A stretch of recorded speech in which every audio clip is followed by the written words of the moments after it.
안녕하십니까. 한반도 안보전략연구원 부원장 박성황입니다.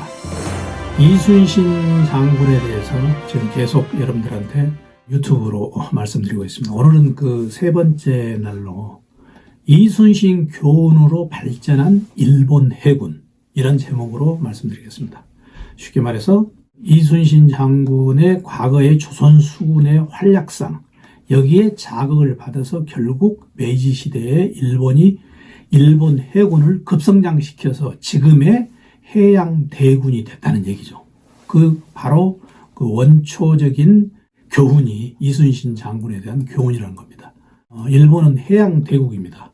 200캐리를 선언해서 일본이 가진 해양 국토, 한국의 10배, 그리고 중국의 3배입니다. 그러니까 북동아시아에서 일본의 EEZ 내에 있는 바다가 훨씬 더 많다는 거죠. 중국, 한국보다. 일본은 과거부터 이제 해양 대국이었는데 일본이 어떤 식으로 바다 영토를 넓혔느냐. 예를 하나 들어보겠습니다. 도쿄에서 1740km가 되는 대만하고 필리핀 사이에 있는 조그만 섬이 있습니다. 오키노 도리시마라고.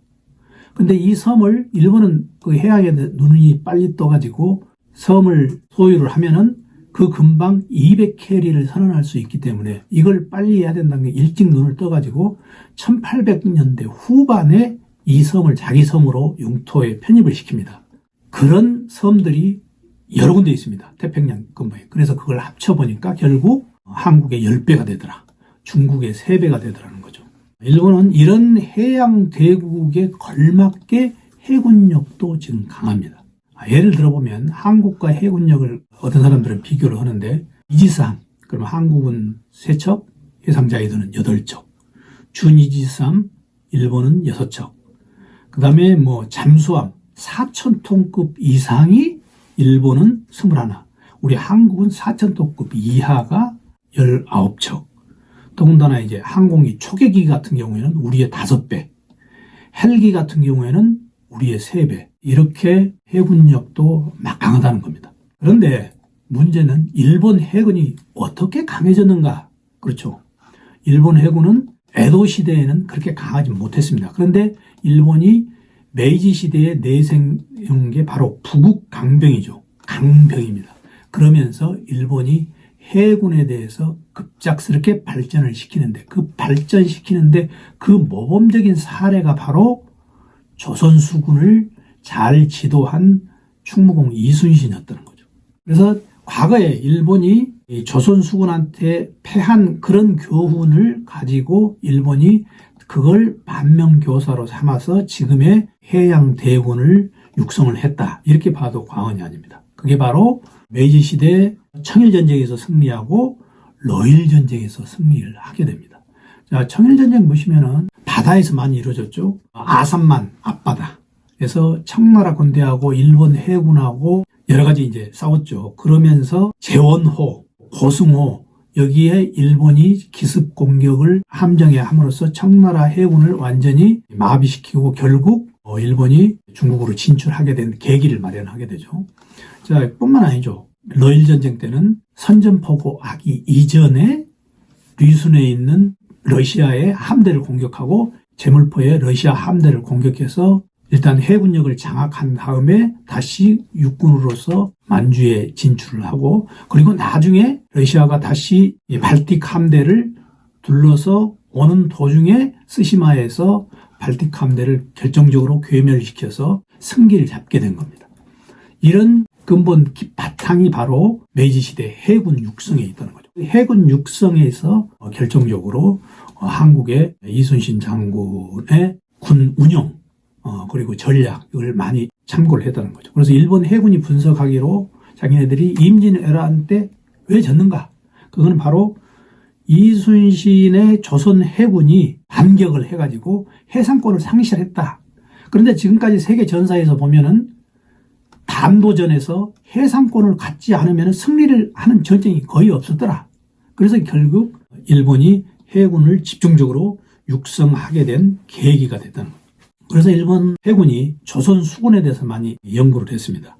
그런데 조선 수군의 그 기초가 되는 게 기본적으로 뭐였느냐. 그 연구에서 여러 가지 나오는데 조선 수군의 기초가 된 것은 고려시대부터 몽고 외적 침입이 있었는데 뼈저리게 고려시대에 이 수군을 육성시켜야 된다. 그래서 이게 조선 초기에도 마찬가지고 그게 계속 유지가 돼서 그 당시 조선술로 거의 1천여 척의 군선을 건조가 가능했다. 그 조선시대 초기의 능력으로. 그리고 최무선의 화약이 발명되고 나서부터 계속 그걸 수군에 적용을 시켜서 화포에 그걸 도입을 해서 적절하게 작전에 활용을 했다. 이걸 자기네들이 분석을 하게 된 겁니다. 당시 조선 상황을 좀 살펴보자면 고려 왕조가 강화도에 피난을 할 때 이미 이 한국에서는 고려시대에는 벌써 바다에 대한 가치가 인식이 됐다. 그래서 이 수군의 가치가 인식이 됐고 그래서 조선시대 초부터 태조부터 태종까지 계속 수군이 정비가 됐었다.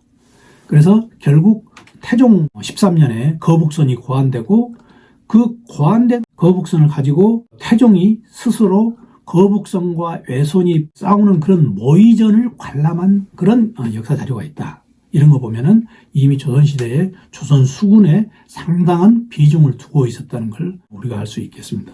당시 숫자로도 봐도 일본 수군은 전체 일본군의 20분의 1에 한 수준, 그러니까 10,000명이 못 되는 그런 수군이었고 당시 조선 수군은 5만 명 정도가 됐다고 합니다. 그러니까 수군에 대한 전체적인 국방 차원에서의 인식이 일본이 굉장히 뒤떨어져 있었다. 당시 수군이 왜 중요했냐면은 일본의 본진이었던 나고야, 그러니까 나고야가 일본에 두 군데 있습니다. 하나는 저쪽 위에 혼슈 쪽에 있는 나고야고 또 하나는 기타 큐슈에 있는 나고야가 있습니다. 기타 큐슈의 나고야에 조선을 침략하기 위해서 자기네들 본진이 있었는데 그 나고야와 부산 사이에 보급로가 위협을 받는다. 여기에 일본의 생명줄이 있는데 일본이 결정적으로 조선 수군한테 해상권을 장악해가지고 이 보급로가 굉장히 위험해졌다고 판단을 한 게 임진왜란의 패착이 아닌가 자기네들이 그렇게 지금 분석을 하고 있다는 거죠. 그래서 일본의 이순신 영구는 메이지 시대 이전에는 거의 영구가 없었습니다. 그 이전에는 일본이 자기네 나름대로의 일본이 최고다. 그러니까 이제 일본이 최고라는 걸 계속 연구하는 학문이 국학이라는 게 있습니다. 일본 국학. 그 국학에서는 거의 이순신 장군에 대해서 연구하지 않았습니다. 그런데 이게 메이지 시대에 들어오면서 부국방병하면서 이순신을 연구하게 됐는데 그리고 나서 또 주춤하다가 다시 1965년 한일 수교가 되고 나서 본격적으로 이제는 과거에는 우익학자나 군인들이 연구를 주로 했는데 이제는 일반 사람들이 학술적인 차원에서 연구를 집중적으로 하게 된 거죠. 그런데 과거에 일본이 명치시대 이전에는 왜곡된 역사가 굉장히 있었습니다. 일본의 대표적인 유학자 중에 한 사람이 있는데 이 써낸 게 있습니다. 풍신수길 보라는 책자가 있는데요. 풍신수길이 얼마만큼 잘했고 명나라 일본 간의 그 전쟁을 하는데 얼마만큼 야망을 품었다는 그런 내용이 쭉 나오는데 거기에는 이순신이라는 이름이 한자도 나오지 않습니다. 그런데 그 당시에는 어떤 생각을 일본이 가지고 있었냐면은 일본은 어떻게든지 일본이 최고다. 전 세계에서 일본이 유일하다. 이런 생각을 가지고 있었기 때문에 그런데 하야시 라잔이라는 일제시대 때 국학자가 있었는데 그 국학자가 쓴 대표적인 책이 풍신수길 보라는 책이 있는데 거기에는 히데요시를 찬양하는 글로 일색입니다. 그러니까 전쟁의 참상이나 이런 건 전혀 얘기하지 않고 일본이 명나라하고 대적할 만큼 세력을 키웠고 명나라와 주로 싸웠다. 그러니까 조선은 거의 배제하는 그런 일본의 영구 풍토였는데 이게 이제 명치시대에 들어오면서 완전히 바꿔졌다는 얘기죠. 그래서 이런 여러 가지 기술을 보고 난 다음에 일본이 다시 이순신 장군에 대해서 연구하게 된 게 이제 여러 가지 이제 그 뒤에 서적에 나오는데 그 서적에는 이순신 장군에 대해서 정확히 평가를 하고 있습니다. 예를 들어서 역사 독본이 있죠. 일본에서 이순신 장군을 어떻게 평가를 하냐면 도요토미의 야망을 꺾은 사나이. 과거 도요토미는 엄청나게 66개국이라는 지방을 다 통합한 일본에서 성으로 알려져 있는데 그 야망을 꺾은 사람이 바로 이순신이다. 이렇게 평가를 객관적으로 하고 있죠. 그래서 그게 이제 계속 이어집니다. 그래서 일본의 서적 중에 많은 부분이 이순신에 대한 평가를 전혀 부정적인 평가 없이 불세출, 명장, 영웅, 심지어는 신과 동일할 정도로 그런 단어를 사용하는 점. 좋은 단어를 전부 다 이순신한테 학계 연구에서는 학술적인 차원에서는 그렇게 평가를 하고 있다는 겁니다. 그래서 이제 이게 이순신 평가가 과연 일본에서 옳으냐? 이것도 우리가 이제 냉정히 검토를 해봐야 합니다. 그런데 저는 이제 한 3가지로 논란을 정리를 해봤습니다. 하나는 뭐냐면은, 첫째는 일본 제국의, 그러니까 메이지 시대의 일본 해군들이 이순신을 과연 존경을 했느냐? 이거는 사실이다 이거죠. 왜 그러냐면은 당시 한일 강제 병합 이후에도 일본 해군이 진해에 있을 때 이 일본 해군들이 단체로 통영의 충렬사에 가서 매년 참배한 사실이 있습니다. 그걸 보면은 일본 맹치시대 해군에서 이순신 교육을 했다. 그리고 또 이순신이 일본 해군에 있어서 굉장한 위치를 차지하고 있었다. 이거는 우리가 확실하게 알 수가 있습니다. 또 하나는 도고 헤이하치로가 과연 그 시대에 이순신을 그렇게 존경을 했는가? 그런데 그거는 공식 자료는 나타나지 않지만은 개인적인 사료에는 나타나 있습니다.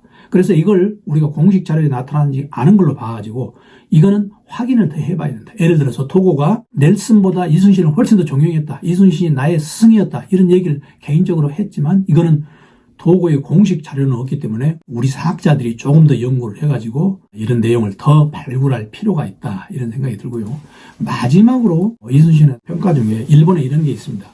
이순신을 영웅화시킨 건 일본이다. 이런 얘기가 있습니다. 그런데 그거는 또 사실이 맞지 않다. 왜 그러냐면은 우리나라에서도 임난 이후에 계속 이순신 장군에 대해서 칭송과 기리는 활동이 우리 조선 조정에서도 계속 있었다. 그걸 보면은 이거는 평가가 다르다. 하지만 일본은 19세기 이후에 이순신에 대해서 굉장히 높게 평가한 건 그건 사실이다. 왜 그러냐면은 일본은 나름대로 목적이 있었다는 거죠. 그때 일본이 다시 대륙으로 진출을 하기 위해서 이순신 장군의 그런 사례를 자기네들이 반면교사로 삼기 위해서 그와 같은 것은 있었다. 우리가 그렇게 평가를 할 수 있습니다. 그래서 오늘은 일본 공식 자료에서 이순신에 대해서 어떻게 평가하는 것을 집중적으로 살펴봤습니다. 시청해 주셔서 고맙습니다.